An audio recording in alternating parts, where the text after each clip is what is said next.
Pascal, bonjour. Bonjour Yannick, comment tu vas? Ça va, impeccable. Alors on est à 1 heure de la réunion de la fête de la moto. Donc qu'est-ce que tu vas annoncer ce soir? Déjà c'est une réunion exceptionnelle, hein. C'est pour savoir déjà le nombre de bénévoles et puis annoncer à tous les bénévoles ce que la préfecture va nous imposer pour 2024, aussi bien à moi qu'à tous les organisateurs de manifestations. Parce qu'au niveau de la préfecture, il y a beaucoup de changements. Il y a beaucoup de changements, donc je vais en citer quelques-uns, hein. Donc la préfecture, j'ai été en réunion avec le responsable de la sécurité au niveau de la préfecture.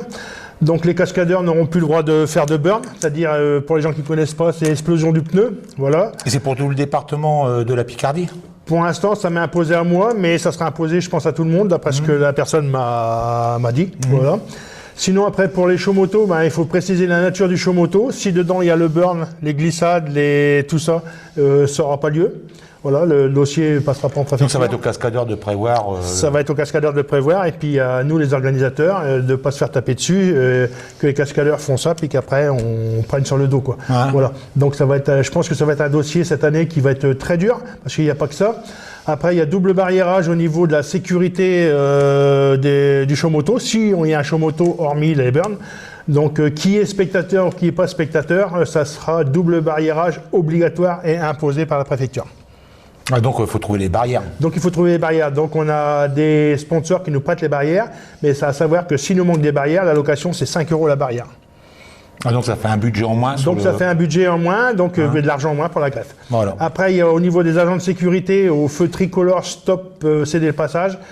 Code de la route obligatoire des motards, c'est-à-dire respecter, plus d'agents de sécurité à tous ces carrefours-là.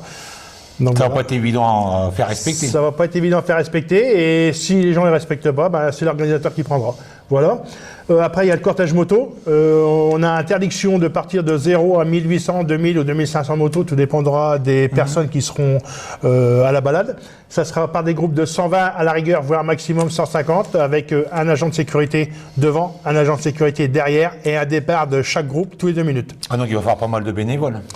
Donc il va falloir pas mal de bénévoles, voilà. Et après, il y a sécurité bénévole s'il y a lieu pour les organisateurs. Nos agents de sécurité, s'ils bloquent le carrefour et que c'est la responsabilité de la voiture, le constat d'assurance, ça sera entre la responsabilité du véhicule et de la personne qui aura bloqué le carrefour. Par contre, si c'est le bénévole qui est responsable, ça ne sera pas le bénévole qui prendra, ça sera l'association qui passera en justice.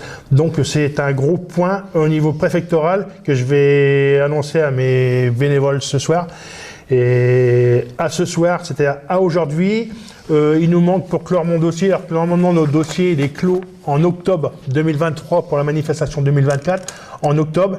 Et j'ai la réponse début janvier, donc on est déjà en février, pour passer en conseil de sécurité. À savoir aujourd'hui qu'il nous manque l'attestation d'une ambulance. Si à la fin du 29 février, j'ai pas l'attestation d'ambulance, je prendrai la responsabilité, moi, avec mes bénévoles, d'organiser ou pas la manifestation, sachant que si la manifestation est annulée en 2024, j'annule toutes les autres manifestations. À l'âge de 64 ans, je n'ai pas à courir, surtout qu'ils ont eu des courriers sur courrier sur courrier, 4 courriers, des mails, des SMS, des appels. Et les gens ne répondent pas. J'ai eu que l'accord du médecin il y a 15 jours. Et là, j'attends toujours. Et sinon, tu as toutes les autorisations préfectorales pour passer dans les villes? Sinon, j'ai toutes les autorisations. Tous les maires m'ont donné l'accord, comme tous les ans. Ils savent que c'est une manifestation qui est carrée. Voilà.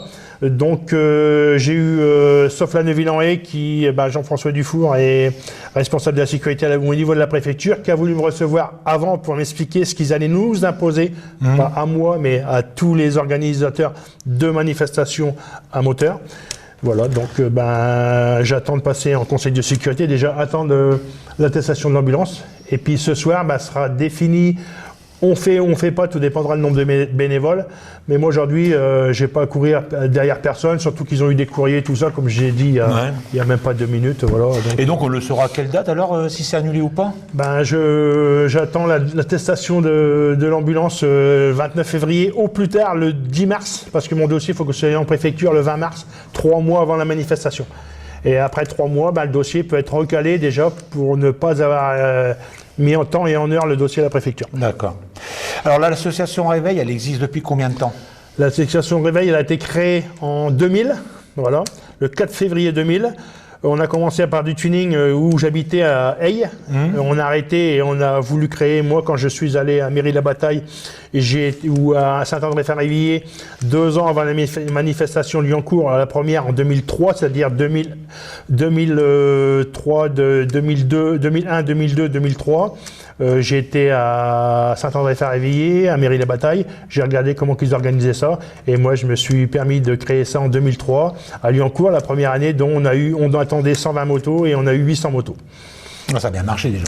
Donc ça a très bien marché. Puis de là, c'est parti en flèche, quoi. Puis après, j'ai rencontré mon patron d'ArcelorMittal qui a subventionné le show moto et c'est parti comme une flèche jusqu'en 2019, jusqu'à l'apparition du Covid qui a tout foutu en l'air.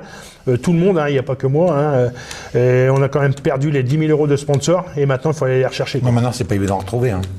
Et il y a eu combien de fêtes de la moto depuis alors? Depuis, il y en a eu 15. La dernière a eu lieu en 2019 à Leeds. Ouais. Et apparu le Covid, comme je disais il y a 2 minutes, en 2020. Et tout a tombé à l'eau. Et moi, j'aurais pu créer ça en 2023, mais les circonstances de santé m'ont fait pour que j'ai pas lancé en 2023. Voilà, et en 2023, je me suis permis de préparer pour 2024, mais on a la préfecture qui nous met des bâtons dans les roues. C'est pas évident. Et de ce coup-là, oui, l'argent que ça rapporte, c'est pour la greffe de moelle. L'argent que ça rapporte, la fête de la moto et la nocturne, parce qu'il faut parler aussi de la nocturne. Oui. Aujourd'hui, on a renversé à la greffe 137 235 euros. Moi, j'espère de mon côté continuer. On a fait la nocturne la dernière en juillet à Leeds, qui a très bien marché aussi. Les gens sont bien revenus, mais le Covid a fait que ça a beaucoup touché pas mal de monde et ça va être du mal à remonter la pente pour tout le monde. C'est pas évident. Donc là, j'ai vu que tu as recréé des autres événements. Si on annule la fête de la moto, qui j'espère n'aura pas lieu, on fera des soirées dansantes des années 80. Pas aujourd'hui, qui marchent très bien. Moi, j'étais dans les années 80, dans des soirées qui marchent très, très, très bien. Et on en organise une à Bailleval, donc le 2 mars. On a eu l'accord de la mairie de Bailleval, voilà. On a investi dans la salle des fêtes, tout ça. Et puis, parce que l'argent qu'on gagnera là-bas, sera reversé. Et il y a des réservations pour y aller? Il n'y a aucune réservation, sauf que la salle est limitée à 120 personnes. Et après 120 personnes, on ne prendra plus d'inscription. Et j'ai vu qu'il y avait un concours de déguisement aussi. Donc c'est une soirée non déguisée, mais il y a des plus beaux lots. Il y a des lots au plus beau déguisement. Des gens qui aiment bien se déguiser. Donc il y aura des lots surprises. Voilà. D'accord. Et sinon, il y a d'autres événements en vue, non? D'autres événements en vie. Donc si on continue, moi, par rapport à ma santé, je ne peux pas faire de moto encore. Mais sinon, je pense faire des sorties à la mer cet été. Moto ou moi je serai en voiture, enfin bref. Il n'y avait pas une brocante aussi de prévue? Il y avait une brocante de prévue, mais qui a été annulée par manque d'exposants. Voilà, sinon, si les années 60 marchent bien, on partira sur les années 60. On organise aussi à Cuinières un marché artisanal de la gastronomie qui a eu l'année dernière en octobre, qui a très bien marché. Et là, cette année, ça sera le 4 mai et le 5 mai 2024 à Cuinières.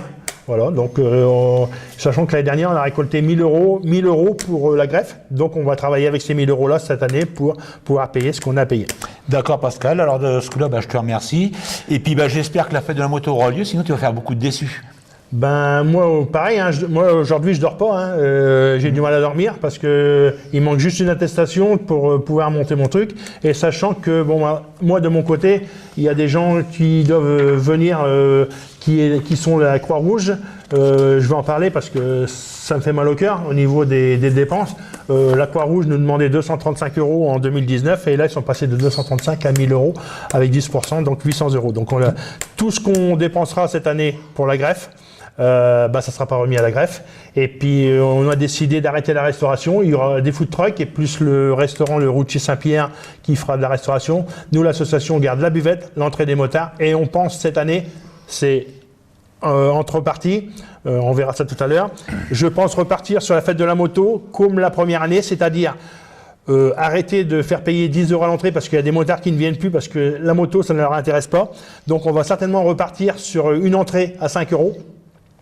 Voilà. Et puis dans la journée, ben, il y aura des tirages au sort, il y aura des lots des sponsors, et qui seront, mais il n'y aura plus de moto. C'est-à-dire qu'on repart sur la balade à 5 €. Donc si tous les motards ils m'entendent, j'ai bien écouté ce que vous avez dit. Il y en a qui ne s'intéressent pas à la moto, donc ils viennent plus pour ça. Donc on va repasser à l'entrée à 5 € et il y aura la tombola pour des lots des sponsors qui vont m'offrir pour cette journée. D'accord. Voilà. Donc là, on relance un appel aux médecins, savoir s'il y a des médecins bénévoles. Pas aux médecins. Hein. Les médecins, je l'ai eu la semaine dernière. Ah, Normalement, je devais l'avoir au mois de septembre. Et puis, il nous manque plus que l'accord d'un ambulancier. Après, je peux lancer mon dossier en préfecture et puis essayer d'avoir une ambulance après le conseil de sécurité. Mais si le jour même, j'ai pas d'ambulance... donc avis aux ambulanciers pour qu'ils viennent pour la fête de la moto. Tout à fait. Donc là, j'ai mon sponsor qui m'a offert comment s'appelle, ma chemise, là, comme tous les ans. Donc, Yannick, qui vous fera voir tout à l'heure, il prendra une petite vidéo. Ouais. Voilà. Donc moi, aujourd'hui, je souhaite déjà ce soir, en premier, on va parler du bénévolat. Qui est là? Pour l'instant, j'ai un certain nombre. Il faut un certain nombre pour garder la buvette et garder l'entrée payante des motards. Voilà. Moi, je suis très bien accueilli où je vais, à Noyon, à Mairie-la-Bataille ou n'importe où. Les motards, ils me connaissent. Et moi, franchement, cette manifestation me tient à cœur. Et puis, en parlant poliment, ça me fera chier de l'arrêter. Voilà. On n'espère pas que ça va s'arrêter. Voilà. Et on verra bien ce soir. Tout dépendra du nombre de bénévoles. Mais sinon, vous le saurez dans la presse. Yannick, il va diffuser ça sur Facebook. Et moi, demain, j'ai rendez-vous avec les journaux pour annoncer ce soir si on fait la fête de la moto et dans quelles conditions on va l'organiser. Voilà. Merci Pascal, et puis on croise les doigts alors. Merci, et à bientôt. On fait ça pour les motards, mais on croise les doigts pour la journée moto. D'accord, merci. Voilà, allez, au revoir. Bonne soirée. Merci bien.